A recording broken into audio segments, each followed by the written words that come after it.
In any elections, everybody who stands has a chance. But the question is how big a chance.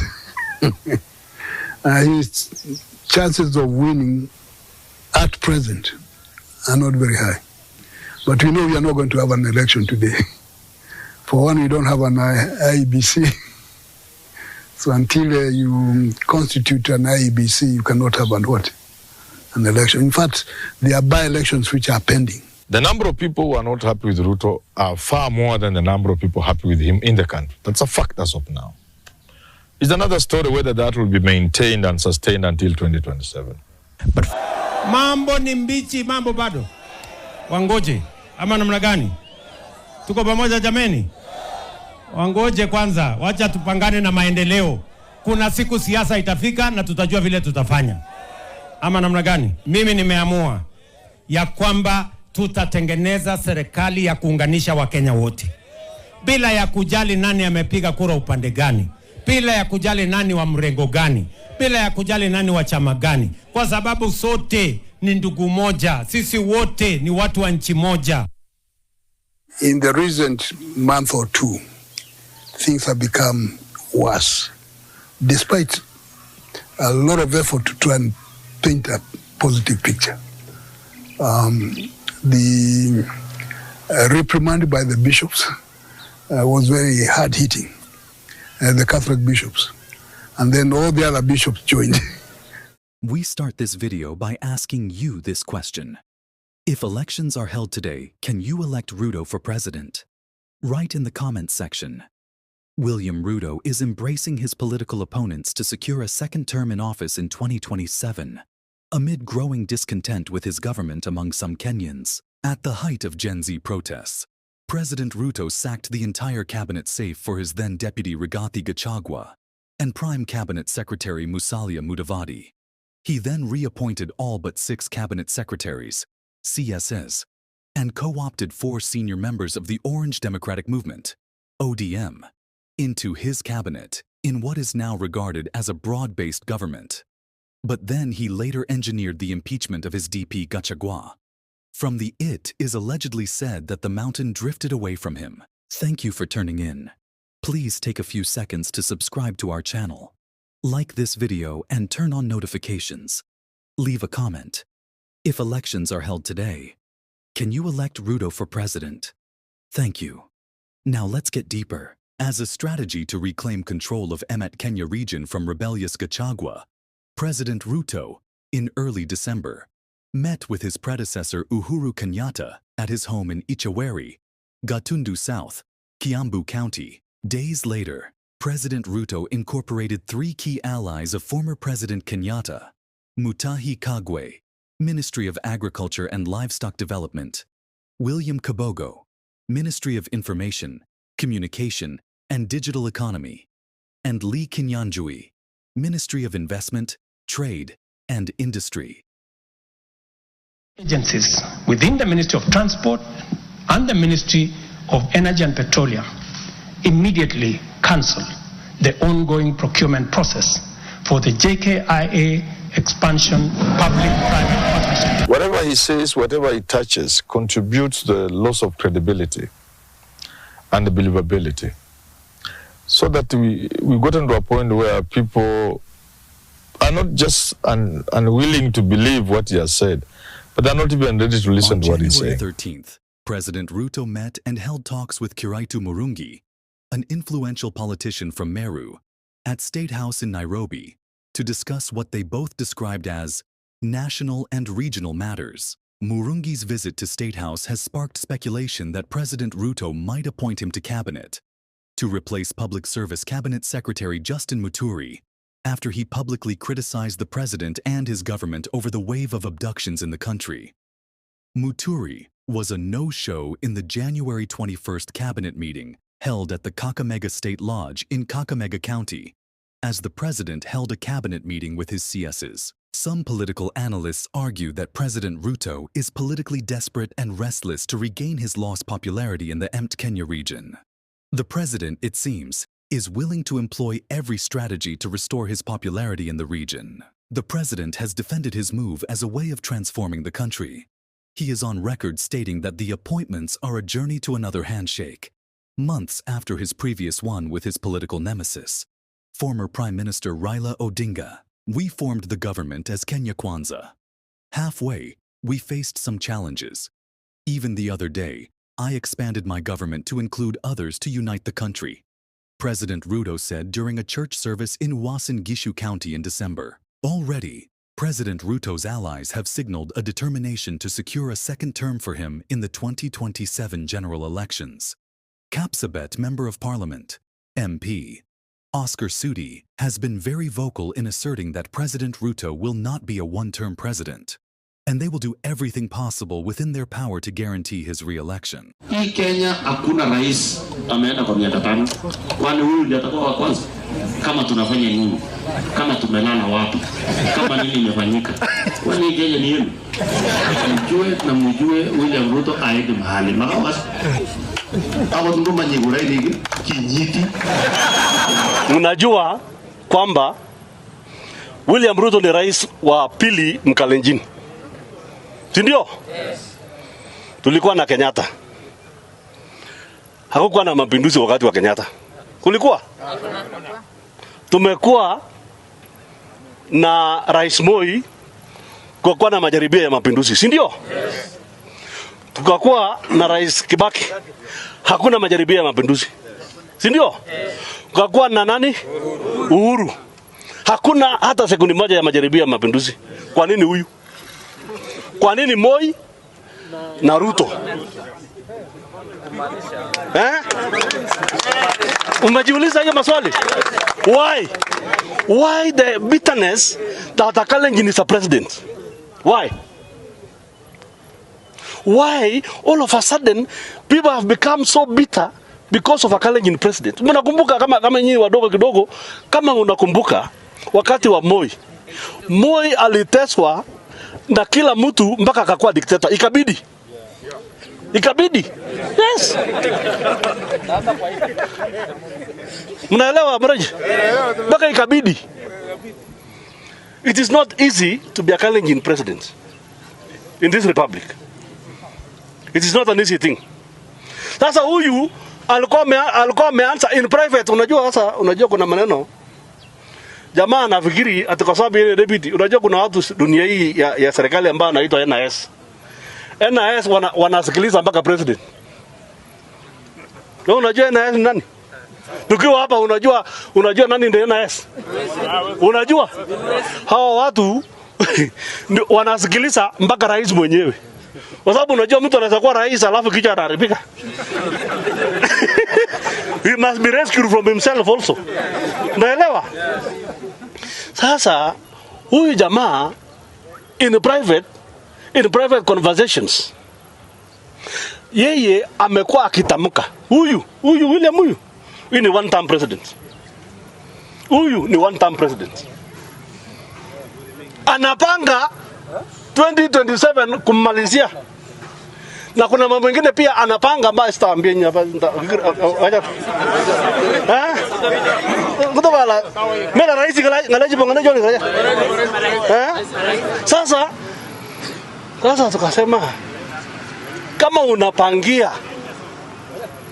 unapangia mtu yako mabaya ati one term sasa wewe usikule half term. Ama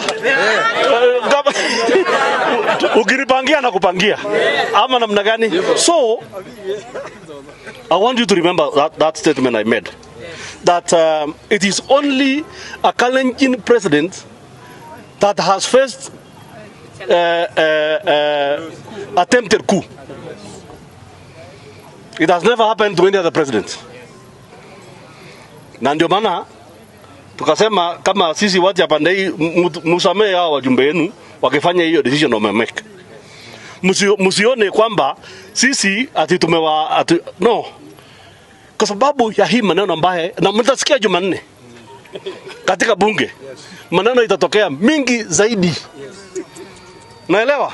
Hata hii msamaha unajua nimeona jamaa wameomba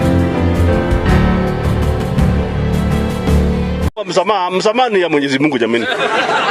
MP Sudhi's sentiments have further been echoed by several other MPs allied to the president, including Mogotio MP Ruben Kiborek, Baringo North MP Joseph Makalap, Rongai MP Paul Chibor, and Senate Majority Leader Aaron Cheruiyot.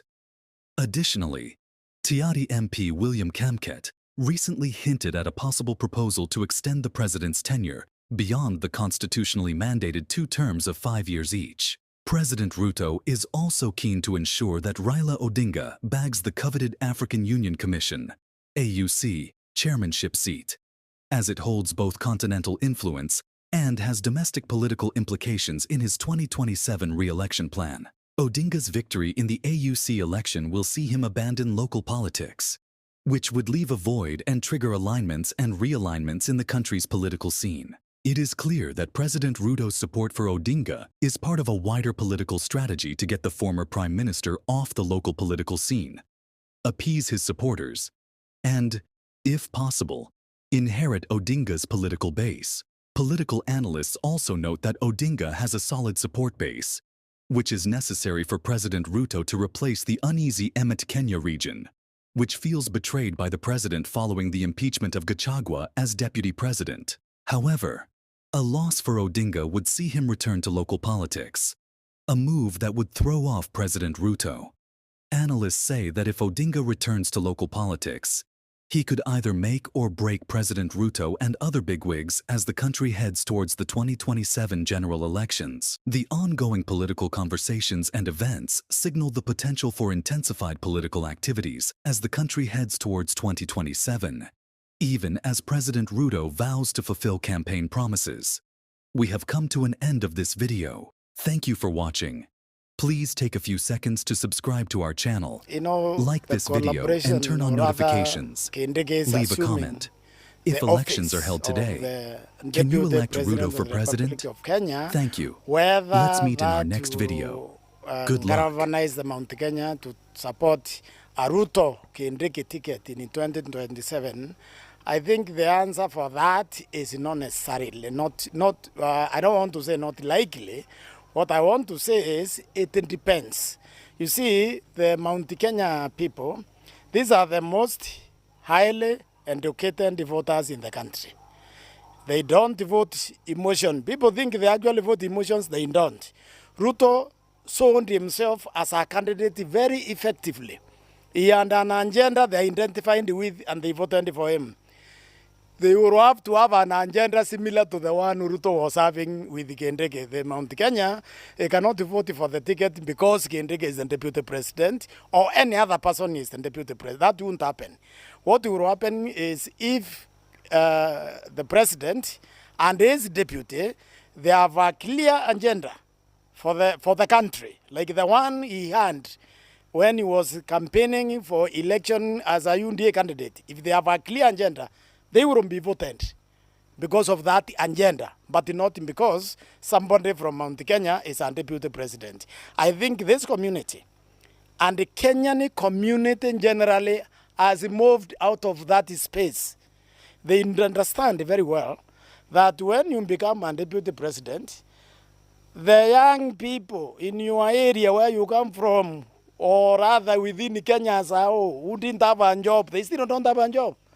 The dispensary in your home that didn't have medicine, it still doesn't have medicine. The hospital which didn't have doctor, it still doesn't have doctor. What am I saying? For that ticket to attract the Mount Kenya vote, it will have to restructure the economy. It will have to make a success of the economy. Then the Mount Kenya will vote for it and the whole country will support it. Let me tell you this with all sincerity, the mountain left William Ruto a long time ago. In fact, that's why Gachagua was impeached. Gachagua was impeached because the president has intelligence that the mountain is not there. The mountain is on there because the promises that UNDA made, or the president made, to the people of Kenya, not just to the mountain, because the mountain is tied to the country, most of those, they don't see them as having been fulfilled. So, being what they are, the people from this region, they already started moving away And that is, in fact, what has informed Gachagua's impeachment, because he was there without the public. Gachagua was within the government without the Mount Kenya people with him. And that's why it was so easy to remove him. Yes. Now, will Gachagua be able to move Mount Kenya to Kalonzo Musyoka, for example? The answer is actually yes. Gachagua tried, when he was deputy president, to make himself kingpin of Mount Kenya without success. But what has happened is the impeachment process has cleansed him. All his carelessness, because he is the most careless politician I've ever seen, his total lack of emotional intelligence, all that is now forgiven. Kuna serikali ilichaguliwa 3 years after leadership haijaita one term, waliita ya Moi one term ikakuwa 24. Wakaita ya Kibaki one term ikakuwa 10 years. Wakaita ya Uhuru one term ikakuwa 10 years. Wakaita ya Moi Kenyatta one term ikakuwa 15 years. Hii ya William Ruto ndio mnaona inaweza kuwa one term. Ile watu wanaongea hapa wanasema ati Ruto must go. Ruto anaenda wapi? Ruto ni 32 na pengine tuendelee kidogo. Ama namna gani? Now people will listen to Gachagua, and anybody who thinks that won't happen, it does not understand the mountain. First, the people of Mount Kenya generally don't like any fairness. When they saw the process, the way it went, they thought that was not fair. That is also why they supported, part of why they supported William Ruto. They did not like the way Uhuru Kenyatta treated William Ruto. They also don't like the way Gachagua has been treated. With all his fault notwithstanding, because Gachagua has a lot of faults. Gachagua, as deputy president, when he won the election, he had no reason to continue the campaign, to continue lambasting Uhuru Kenyatta, to continue lambasting Raila Odinga. When you win an election, you form a government. The government that is formed is a government of the Republic of Kenya. And if you are a proper politician, you go to the people you have defeated. Because there is another election. You tell them, well, whatever I said during the election, that was a campaign. Campaign is over. Could we now please work together? He didn't do that. He perpetuated an unnecessary war. But this time, I think, his alliance with sections of Azimio, that alliance will strengthen Azimio, because I can tell you this, right now, Gachagua has a voice within the mountain, which he didn't have until he was impeached. Well, first of all, we wouldn't say he's an impeached, Gachagua is an impeached person. So his political goal is not there. And this is why I think the framers of that impeachment and the advisors of William Ruto got it wrong. If they wanted to divide the opposition vote, they should not have impeached Gachagua. And impeached Gachagua is more dangerous to the government than a Gachagua who is not impeached. The reason is this: Gachagua is a very difficult person. Gachagua was going to be a presidential candidate. Nobody was going to remove him from being a candidate. But an impeached Gachagua, who cannot be a presidential candidate, will throw his weight behind an opposition, behind Kalonzo Musyoka, for example. And that will be a strong ticket. Uhuru Kenyatta factor in Mount Kenya will play out in big. Uhuru was another person who was not popular in Mount Kenya. Okay? He was completely unpopular. But now, because of the way we were talking before the election, Uhuru now is listened. The Mount Kenya people will listen to Uhuru Kenyatta. Right now, I think the kingpin for Mount Kenya is Uhuru Kenyatta plus Gachagua. So whatever signed, Uhuru Kenyatta decided to support. That design will have people of Mount Kenya fully behind it. If you are talking about the mountain, not Kenya. Although if you ask me, I think this Kenya will probably be all of it on one side, depending on how the country moves its economy from now going forward.